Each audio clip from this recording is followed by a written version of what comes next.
تمام تعریفیں اللہ رب العزت والجلال کے لیے ہے جو ہم سب کا اکیلا اور تنہا خالق اور مالک ہے۔ قرآن کریم میں اللہ تبارک و تعالی نے اپنے بندوں کو اپنی راہ میں مال خرچ کرنے پر بہت ساری آیتیں اتاری ہیں، اور اللہ تعالی نے قرآن اور احادیث کے ذریعے اپنے تمام بندوں کو یہ بات پہنچائی ہے کہ جو لوگ سخاوت دکھائیں گے، جو لوگ اپنے مال کو خرچ کرنے میں نیک کاموں میں سخی ہوں گے، میں ان کے مال میں اضافہ کروں گا، ان کے مال میں برکتیں پیدا کروں گا۔ اور اللہ تعالیٰ نے اپنے بندوں کو یہ بات بھی بتائی ہے کہ جو انسان میری راہ میں مال خرچ کرنے سے ڈرے گا، اپنی مٹھی کو بند کر لے گا، ہم اس کا یہ بخل بالکل بھی پسند نہیں کریں گے، اس کی یہ کنجوسی بالکل بھی پسند نہیں کریں گے، بلکہ قرآن کریم میں اللہ تعالیٰ کہتے ہیں کہ ہم کل قیامت کے دن ایسے انسان کو پیش کریں گے جو اپنے مال کو اللہ کی راہ میں نیک کاموں میں خرچ نہیں کرتا تھا، اس کو اپنے سامنے لائیں گے اور سب لوگ اس کو دیکھ رہے ہوں گے، ہم اسی کا مال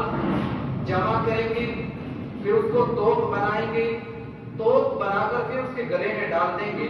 پھر ہم سارے لوگوں کو بتائیں گے کہ دیکھو یہ وہی بخل کرنے والا ہے جو دنیا کے اندر کنجوسی کرتا تھا اور اپنے مال کو میری راہ میں خرچ نہیں کرتا تھا۔ اللہ تعالیٰ ایک جگہ ارشاد فرماتے ہیں وَأَنفِقُوا فِي سَبِيلِ اللَّهِ وَلَا تُلْقُوا بِأَيْدِيكُمْ إِلَى التَّهْلُكَةِ۔ اللہ تعالیٰ اپنے بندوں سے کہہ رہے ہیں کہ میرے بندو، یہ جو مال میں نے تم کو دیا ہے، اس مال کو میری راہ میں خرچ کرو۔ إِلَى التَّهْلُكَةِ، کہیں یہ مال تم کو ہلاک نہ کر دے، کہیں یہ مال تم کو برباد نہ کر دے۔ اور ایک جگہ ارشاد فرماتے ہیں الشیطان یعدکم الفقر ویأمرکم بالفحشاء، میرے بندو شیطان تمہارے پیچھے لگا ہوا ہے۔ دیکھو اللہ تعالیٰ اپنے بندوں کو خرچ کرنے کی تلقین بھی دے رہے ہیں کہ میری راہ میں خرچ کرو، پھر یہ بھی بتا رہے ہیں کہ تمہارا دشمن کون ہے، کون نہیں چاہتا کہ تم یہ مال میری راہ میں خرچ نہ کرو، پھر اللہ اس سے بھی آگاہ کر رہے ہیں کہ الشیطان یعدکم الفقر ویأمرکم بالفحشاء، میرے بندو شیطان تمہارا کھلا دشمن ہے، وہ نہیں چاہتا کہ تم اس مال کو نیک کاموں میں اللہ کے گھروں میں لگاؤ، بلکہ وہ تمہیں یہ مشورہ دیتا ہے کہ اس مال کو جمع کر، بخل کر، کنجوسی کر، اس چیز کا تمہیں مشورہ دیتا ہے۔ واللہ یعدکم مغفرۃ منہ وفضلا، لیکن اللہ تعالیٰ ایسا نہیں چاہتے۔ اللہ کیا کہہ رہے ہیں کہ اللہ ایسا نہیں چاہتے، اور اللہ یہ چاہتے ہیں کہ تم اس مال کو اللہ کی راہ میں خرچ کرو، پھر اللہ اس کے بدلے تمہارے گناہوں کو معاف کرے گا۔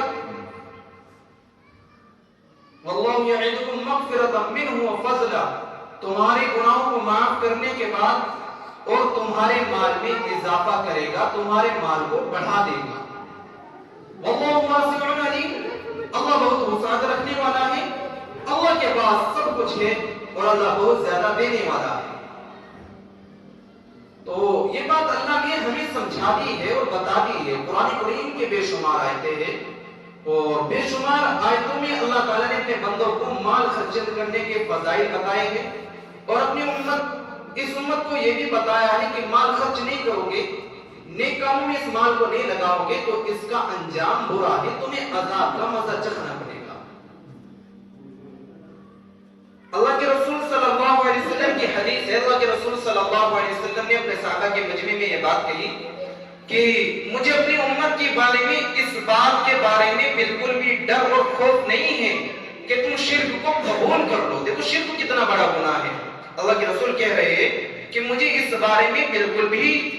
تمہاری طرف سے کوئی فکر نہیں ہے کہ تم شرک کو قبول کر لو، بلکہ مجھے ایسا ڈر ہے کہ کہیں اس دنیا کو تمہارے اوپر ایسا نہ کھول دیا جائے جیسے پہلے امتوں کے اوپر یہ دنیا کھولی گئی، اور ان کے اوپر کھولی گئی تو اس دنیا کے پیچھے بھاگے، انہوں نے دوڑ لگائی دنیا کو حاصل کرنے کے لیے، اور مجھے ڈر ہے کہیں تمہارے اوپر بھی یہ دنیا کھول نہ دی جائے اور پھر تم بھی دوڑ نہ لگاؤ اس دنیا کے پیچھے اس کو حاصل کرنے کی، اور جیسے وہ لوگ ہلاک ہو گئے کہیں تم نہ ایسے ہلاک ہو جاؤ۔ جس انسان کے پاس جتنا زیادہ مال ہوگا اور وہ اس کو اگر اللہ کی راہ میں خرچ کرنے میں بخل کرے گا، کنجوسی کرے گا، اللہ کے رسول صلی اللہ علیہ وسلم کی حدیث ہے کہ صراط کے راستے پر جو بہت ہی خطرناک راستہ ہے جس کے بارے میں آتا ہے کہ جو اس کو پار کر دے گا وہ کامیاب ہو جائے گا، جو پار نہیں کر سکے گا وہ ناکام ہو جائے گا، اس کی ساری دولت اس کے سر پر لاد دی جائے گی اور پھر وہ چلنے سے بالکل بے بس ہو جائے گا، وہ بالکل بھی اس کو پار نہیں کر سکے گا۔ ایسے بے شمار واقعات ہیں جو کتابوں سے ہمیں نظر آتے ہیں کہ جن لوگوں نے بخل کیا ہے اللہ تعالیٰ نے دنیا میں ہی ان کا انجام برا کیا ہے۔ حضرت شیخ محدث دہلوی رحمۃ اللہ علیہ کے زمانے کی بات ہے، آپ اپنے دور کا واقعہ بتاتے ہیں کہ ایک انسان تھا، بڑا دولت مند تھا، اس کے پاس بڑی دولت تھی، لیکن کیا تھا کہ نہ اپنے مال کو اللہ کی راہ میں خرچ کرتا تھا اور نہ اپنے مال کو اپنے اولادوں پر خرچ کرتا تھا، بالکل کنجوس تھا، بخل کرتا تھا بہت زیادہ اور اس کو جمع کر کے اکٹھا کرتا رہتا۔ اس کا ایک نوجوان بیٹا تھا، وہ اس سے بڑا خفا تھا کہ میرا والد کیسا ہے، اس کے پاس دولت ہے، بہت سارا مال ہے، نہ تو میرے ہی اوپر اس کو خرچ کرتا ہے، سگا بیٹا ہوں، ایک ہی اولاد ہے، اور نہ ہی اس مال کو اللہ کے راہ میں خرچ کرتا تھا، بڑا پریشان رہتا تھا اس سے۔ تو دیکھو بہرحال موت سب کی آنی ہے، اور جب موت آ جاتی ہے تو انسان پھر کچھ بھی نہیں کر سکتا، اس کا مال بھی دھرا کا دھرا رہ جاتا ہے، کچھ بھی اس کے ساتھ نہیں جاتا، اس کی موت آ گئی، اس کی موت آ گئی۔ تو اس کی جب موت آئی تو اس کے بیٹے نے کیا کیا، ان تمام اشرفیوں کو جمع کیا جو اس کے والد کی ملکیت تھی، ان سب کو جمع کر کے ایک تھیلے کے اندر ڈالا اور اپنے والد کے ساتھ ان اشرفیوں کو قبر کے اندر رکھ دیا۔ غصہ آیا کہ میرا والد کیسا والد تھا، باپ بیٹی پر جان قربان کر دیتا ہے، لیکن اس نے اس دولت کو کہیں بھی خرچ نہیں کیا، صرف جمع کرتا تھا۔ بڑا غصہ آیا اس کو، تو اس نے اس دولت کو اپنے والد کے ساتھ قبر کے اندر رکھ دی۔ اب جب گھر آیا، ایک دو دن گزر گئے، اس کو کچھ ضرورت پیش آئی اور پیسوں کی سخت ضرورت پڑی، تو اس کے پاس کچھ بھی مال نہیں، کچھ بھی دولت نہیں، سوچنے لگا کہاں سے پیسے لاؤں، کیا کروں۔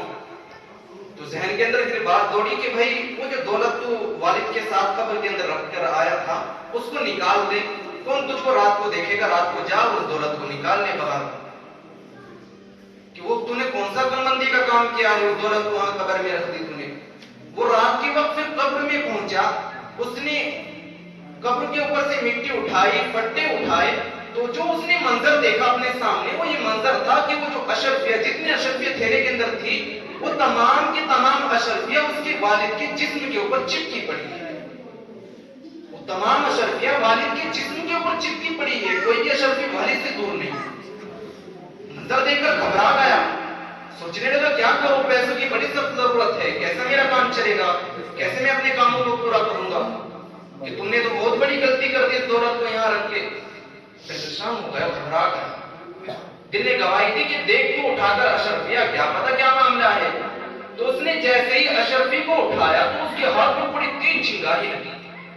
اور بڑا خطرناک اس کے ہاتھ میں درد ہوا، اس نے اس کو ایسے ہی چھوڑ دیا، قبر کو بند کیا اور باہر آ گیا۔ اب ہفتہ گزر گیا، مہینہ گزر گیا، لیکن ان دو مریضوں نے جو اشرفیہ اٹھائے تھے اس دونوں کا درد ختم ہی نہیں ہوتا۔ بڑے بڑے حکیموں اور ڈاکٹروں کے پاس پہنچ گیا، کہتا ہے کہ کوئی پھنسی نکلی ہے، کوئی دانہ نکل آیا ہے، بہانے بتاتا ہے، حقیقت بات نہیں بتاتا کہ میرے والد کا مسئلہ ہے، کہ کچھ کرو، بڑی دوائیاں کھائی، اس لیے اس کو کوئی آرام نہ لگا۔ تو پھر اس دور کے جو حضرت تھے، حضرت شیخ محدث دہلوی رحمۃ اللہ علیہ، ان کے پاس پہنچا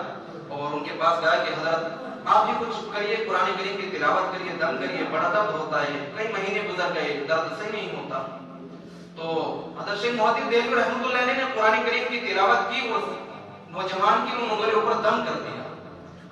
اس سے پوچھے کہ تیرا درد ختم ہوا؟ اس نے انکار کر دیا۔ 3 مرتبہ پھر اس نے ایسا ہی کیا،